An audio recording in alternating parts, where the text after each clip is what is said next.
Tonight we're actually honoring Bryan and Mary Durkin, two of our wonderful alums.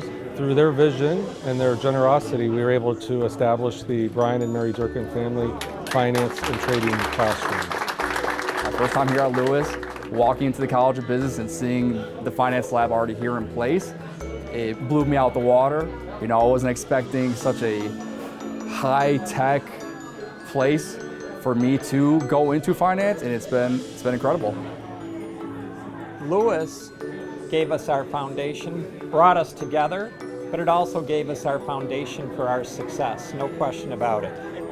I did feel that the university was lacking this opportunity to have something like this, so it was very important for us to be able to support it and sponsor it.